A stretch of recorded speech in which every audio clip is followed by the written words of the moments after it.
When my apartment burned down, I wrote, "The kids and I are safe, but we have nowhere to go." Silence. An hour later, my cousin uploaded pictures from a pool party. Family over everything. Nobody showed. Weeks later, still sleeping on a friend's couch, my phone shook with 88 missed calls, and a text from Dad, "Help. $3,900 tonight." Without hesitation, The smell came before the smoke. That sharp, acrid bite of melting plastic, something electric catching, familiar and terrifying. It was 2:12 a.m. I only remember because I just tucked Ava back in after one of her dreams about the dog we used to have. She asked for water. I didn't even get the chance to bring it. I opened the door and a wall of gray air pushed in. I didn't process it. I didn't stop. I screamed for Eli, grabbed both kids, wrapped Eli in a blanket, and we bolted. No shoes. No bags. No time. People were already screaming upstairs. Someone was pounding on doors. I caught a glimpse of flames through the stairwell window. 3rd floor. We barely made it out. Outside, the parking lot looked like a war zone. People wrapped in towels, holding crying kids barefoot, watching everything they owned turn into smoke. I stood there holding mine, heart thudding, the cold concrete biting into my feet, watching the apartment where I raised my children burn. I posted on Facebook from Kayla's phone, still standing in that parking lot. My own phone had died. While it was inside. Car keys. Clothes. Everything. The kids and I are safe, but we have nowhere to go. I thought someone would answer. Not strangers. Family. I wasn't asking for money. I just needed a place to sleep that night. I refreshed the post 100 times. 10 minutes passed. 20. 45. Nothing. An hour later, Heather, my cousin, the one who cried when I bought Ava's first birthday dress because family should show up for family, posted photos from a pool party. Her kids' margaritas. My parents were there. My brother Brandon. Aunts. Uncles. Everyone. Matching shirts that said family first. Her caption, "Family over everything." It knocked the wind out of me more than the fire ever could. Kayla offered her couch without even asking questions. I think she saw my face. Saw the kids wrapped in thin blankets. She just nodded and started pulling pillows out of a closet. That night Ava whispered, "Is this our new house?" I told her, "Just for now." She looked at me for a while like she didn't believe it. Then rolled over and went to sleep. No one called. No one texted. Not even a "you okay?" Not even from my mom. They all saw the post. I know because Heather's photo had 23 comments and my post was 2 down on her feed. I could see that my mom liked it. Liked the pool photo. Not mine. They knew. They just didn't care. And it wasn't like I hadn't done enough for them.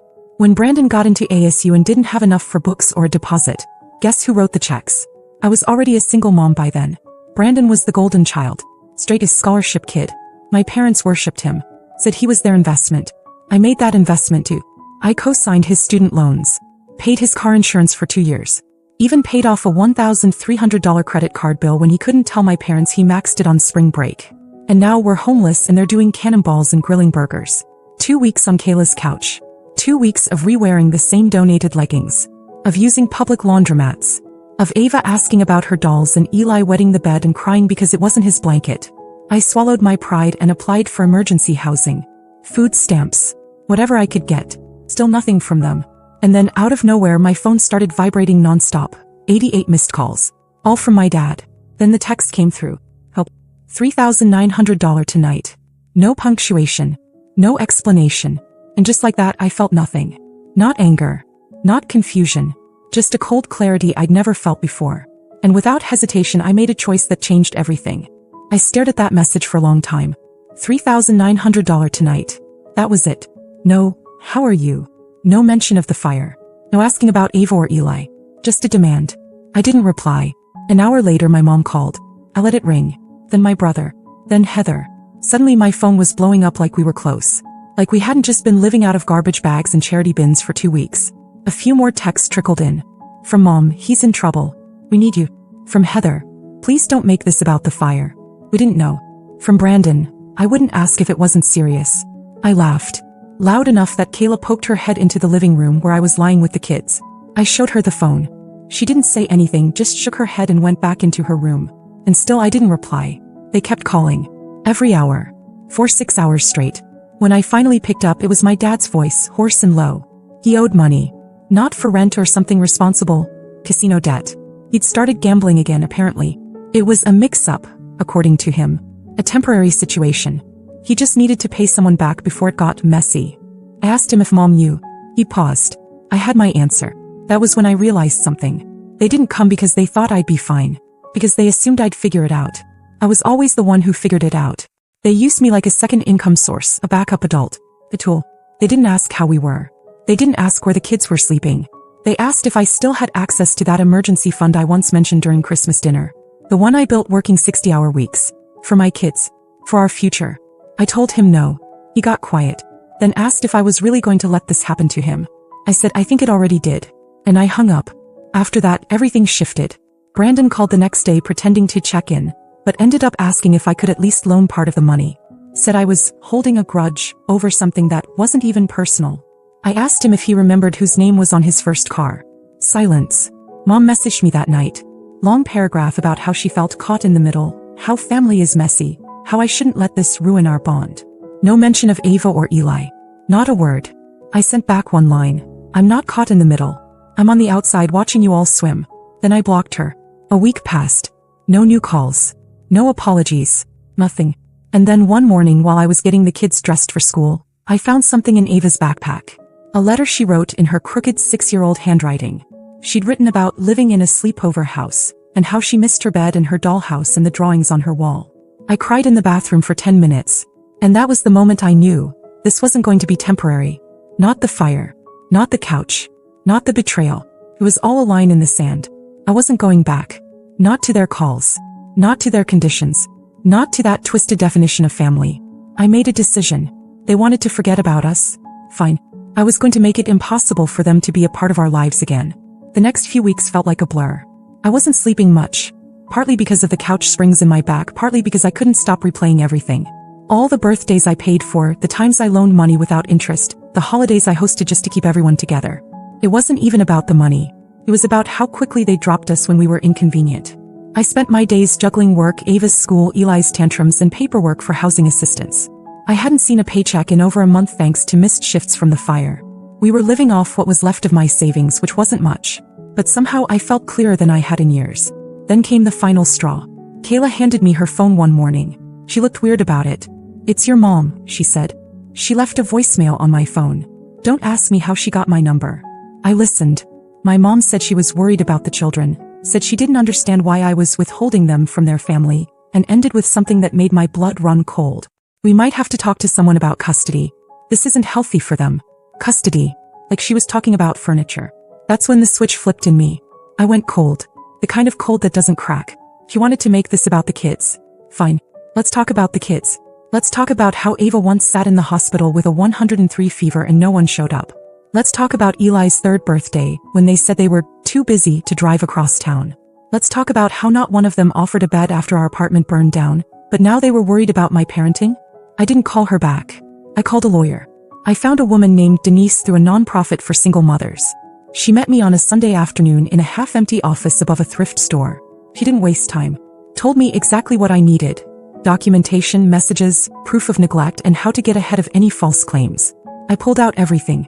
Texts, call logs, the missed calls that only came after my dad needed money, the voicemail, the Facebook post, the silence that followed.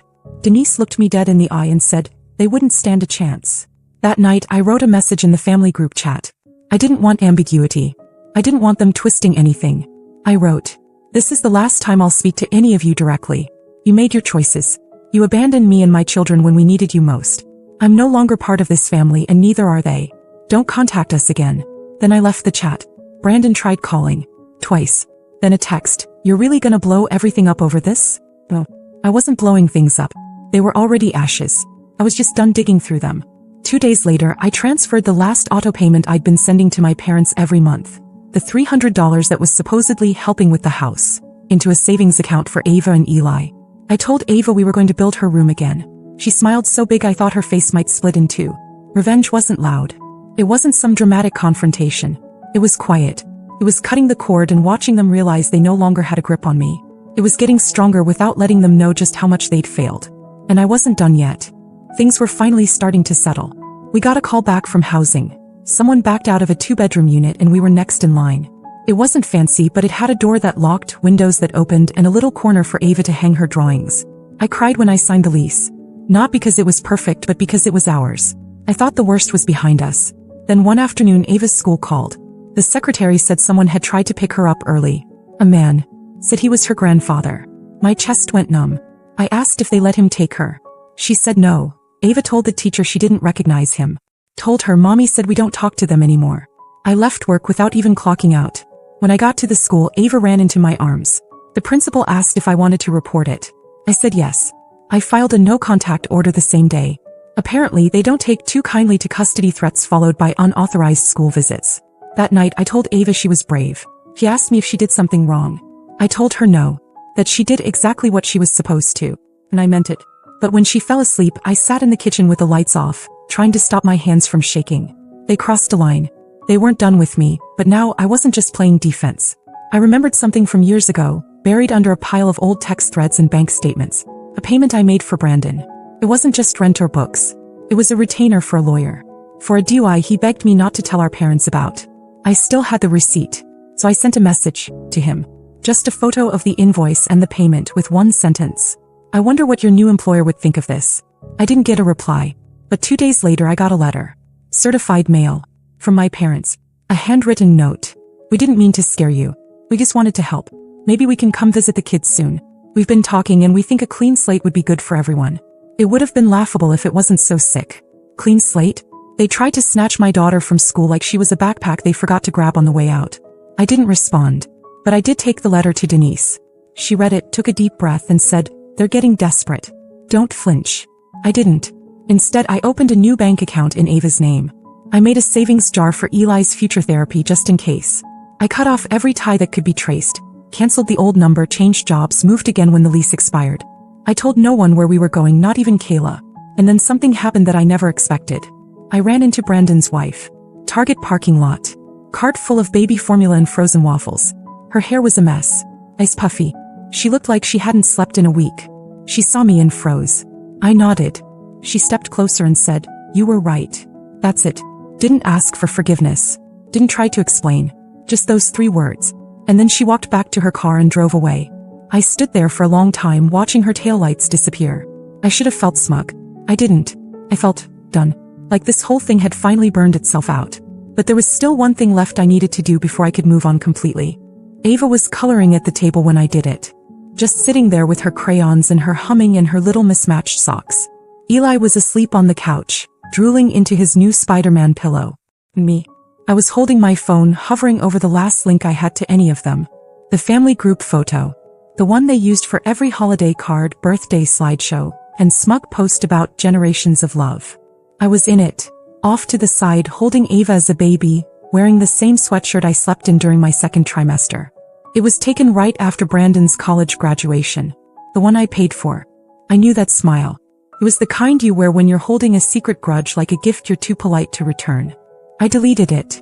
Then I opened my laptop and pulled up the email I'd been avoiding for months. The automatic tuition payment for Brandon's master's program. Another thing I'd stupidly offered to help cover when he said it would change everything for his future. I'd been paying $200 a month for over a year. I canceled it. And when the confirmation screen popped up, I whispered, "That's your inheritance, kids." Ava didn't even look up. She was too busy drawing stars around a stick figure family that only had 3 people in it. That night, I sat them both down and told them we were going to take a little trip. Just us. No phones, no work, no drama. I had a little bit saved, and I figured if I could survive a fire, betrayal, and a near kidnapping, I deserved a weekend with a view. We drove upstate. Found a cabin. Fed ducks. Roasted marshmallows. I watched Ava teach Eli how to skip rocks. They giggled until sunset. And for the first time in months, my chest didn't feel like it was carrying bricks. The moment we got back, though, karma kicked the door in. Heather emailed me. A forward from my dad's lawyer. They were suing me.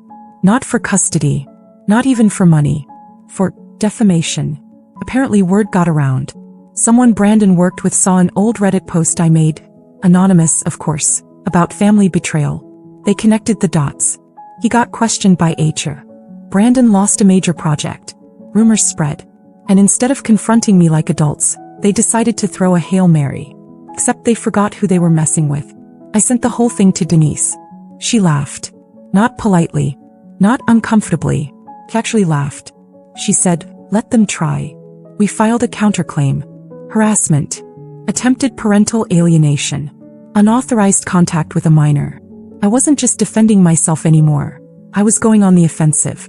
2 weeks later, the case was dropped. Quietly. Privately. Like they never even tried.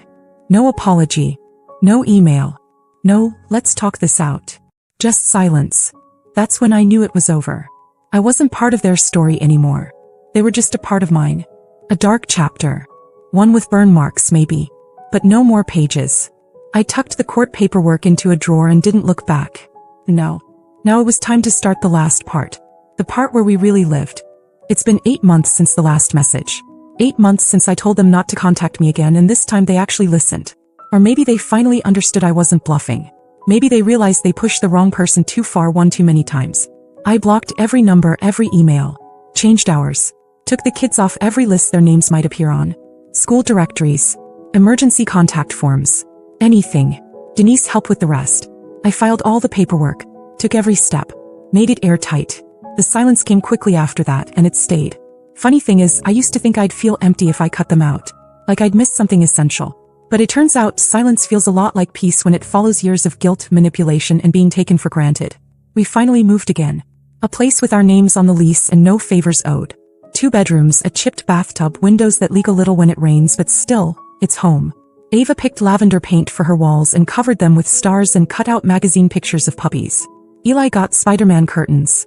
We go to sleep to the hum of an old fridge and wake up to sunlight coming through real curtains, not the ones Kayla hung over the pull-out couch. I used to send $300 a month to my parents to help with their mortgage. Another $200 toward Brandon's tuition. Sometimes more when they forgot to cover things. No.